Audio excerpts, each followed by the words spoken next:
Assalamu alaikum. My today's speech is actually the continuation of my last speech. In my last speech, I explained why critical thinking is important and how critical thinking operationalizes. And today I am going to share my views regarding the process of critical thinking. It has 5 stages actually. The first and foremost step is the recognition of problems. Try to find out the problems in your society, in your personal life, or in anything.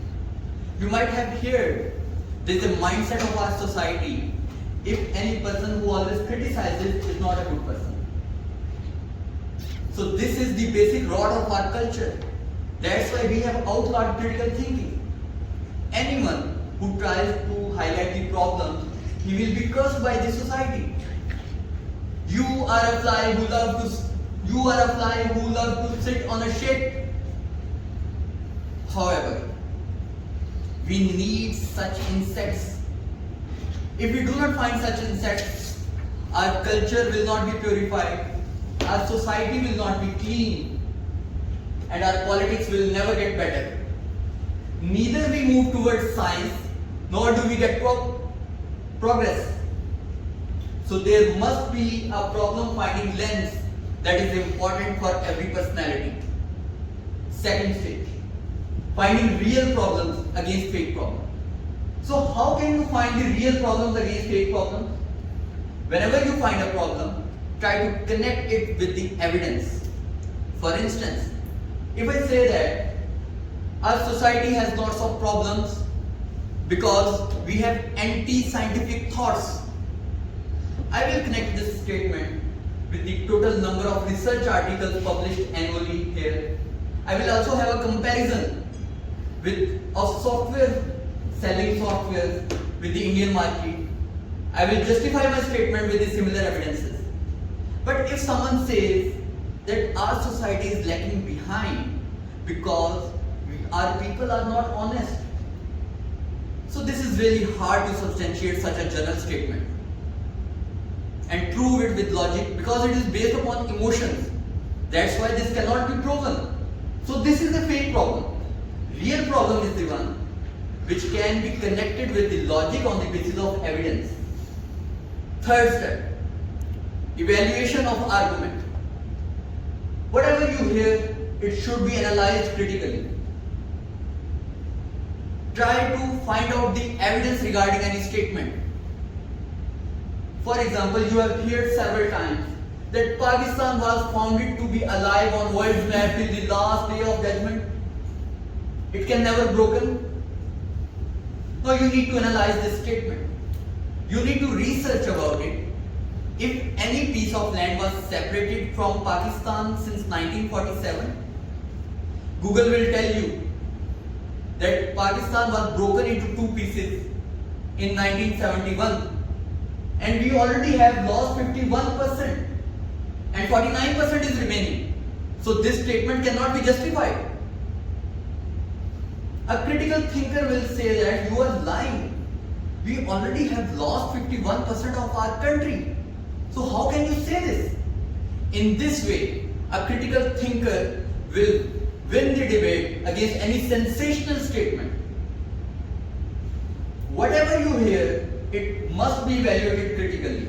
Either it is coming from a teacher, a cleric, parents, or anyone. As a critical thinker, your job is to hang all the ideas just to find out the evidence connecting with the statement. If evidence is available, it is acceptable.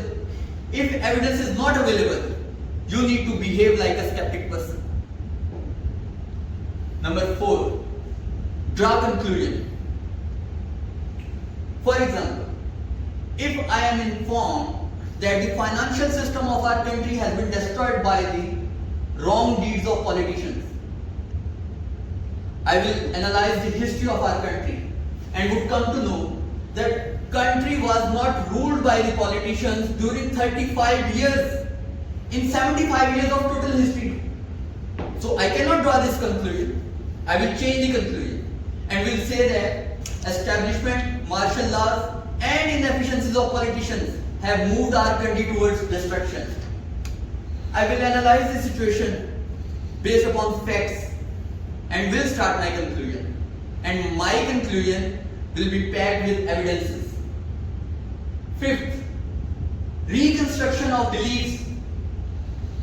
After all the evidences, you need to take your perception as a basis to reconstruction of your belief.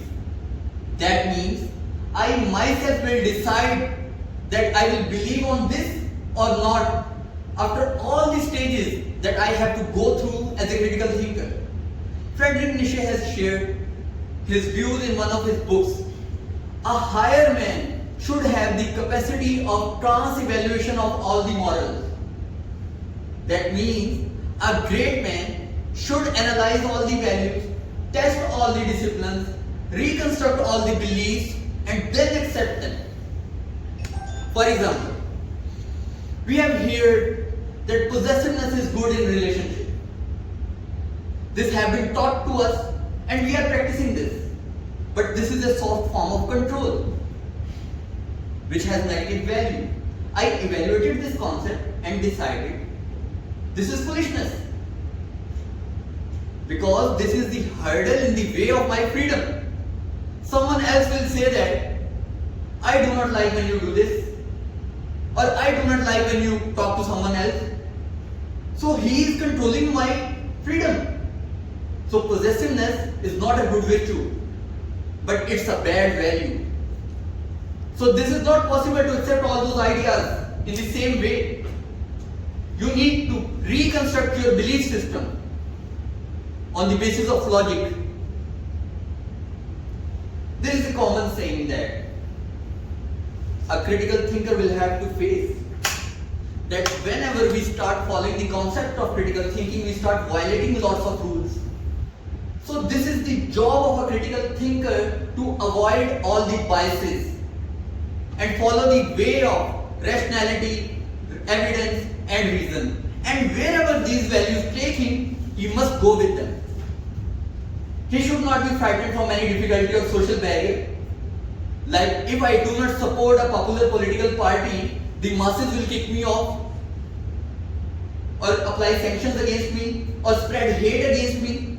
So this is not the job of a critical thinker to seek safety. He must follow the way of clear thinking, rationality and evidence. And wherever these values take him, this terrain of thought must be maintained at any cost against all socials and customs. Sometimes logic makes you believe on social and custom if it is rational. But if it is not, you must find your own way. And being a critical thinker, you must be glisten. If you want to be glisten, you will have to be a critical thinker. This is all from my side. Thank you so much.